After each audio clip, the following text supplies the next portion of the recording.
in ceremony at Nuxalk Radio in Bella Coola. An inquiry into the vanished ooligan rung unravels a buried history of erasure and ignites the quiet revolution of a nation that refuses to disappear.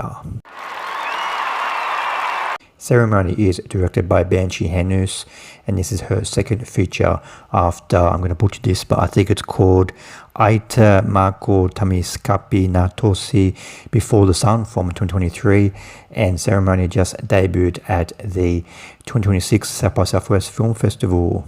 Ceremony is a pretty impressive sophomore film from director Banshee Henus, and she is the founder of the Bella Coola radio station that is featured in this documentary. And quite often when I watch films from the US and Canada that feature First Nation people, sometimes I have a lot of difficulty connecting with those films because those films are so personal to the filmmaker, and I just don't have those history and experiences that those people do in those films. But this film, I think the main strength for me in this film is that it really does a great job of showing us as a viewer the experiences of the First Nation people in this film, and their experiences and their history and what they're dealing with at the moment. So for me that was probably the main strength of the film, that it really does a great job of explaining and showing us as a viewer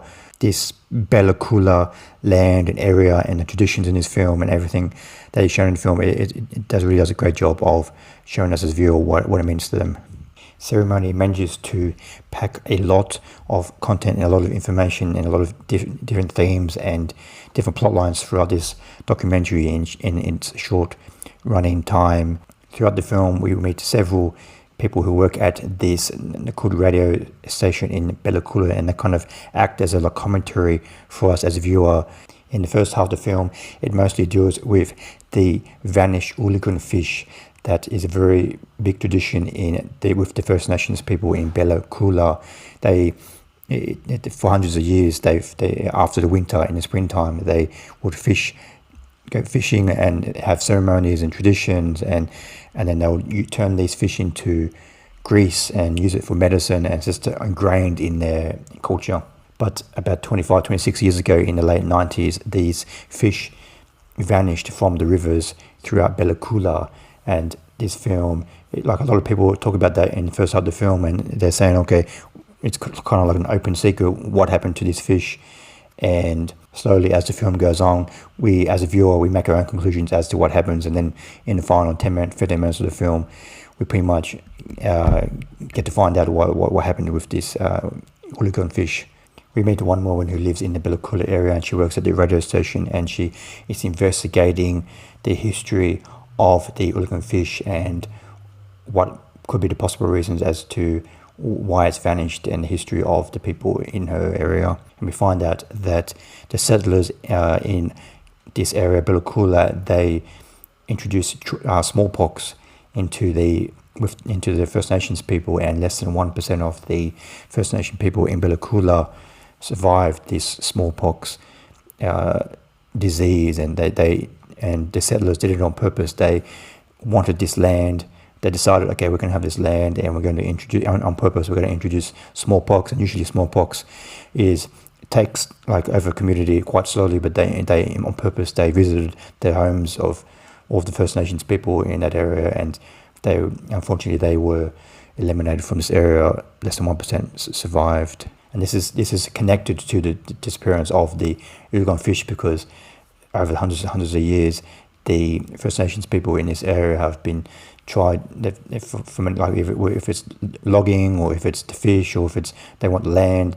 For hundreds of years the settlers or other Europeans have tried to force them out of this area. And this film is called Ceremony, and that ceremony refers to this one man who works at the radio station. He it's important for him to reenact these ceremonies for the younger people in his community.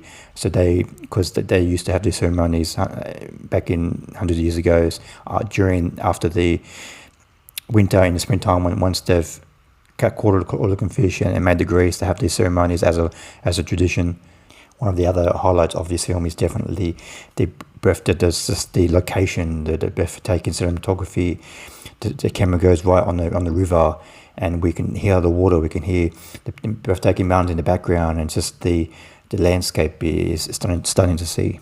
By the time we get to the end of the film does end on a hopeful note. I won't spoil what happens at the end, but by the end of the film, the people in the film are still trying to fight over their right of the land, and we find out that the ooligan fish probably disappeared from outside areas of the Bella Coola area. The fishing and the shrimp fishing, all the outside area, and this could have been intentional too, because people surrounding the Bella Coola, they know that this tradition and these fish are so important to people who live in the Bella Coola area. So on purpose, they eradicated the fish from the Bella Coola area.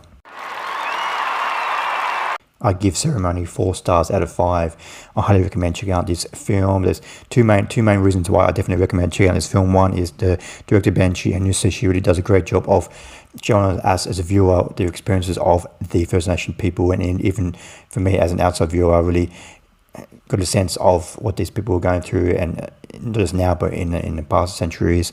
And also the breathtaking cinematography in this film. We really do get a feel of this area. The cinematography is fantastic, so I definitely recommend checking out this film. It's very interesting, very stirring, very emotional documentary. Thanks for watching. What do you think of Ceremony? Please comment below what you thought of the film. See you next time. Bye.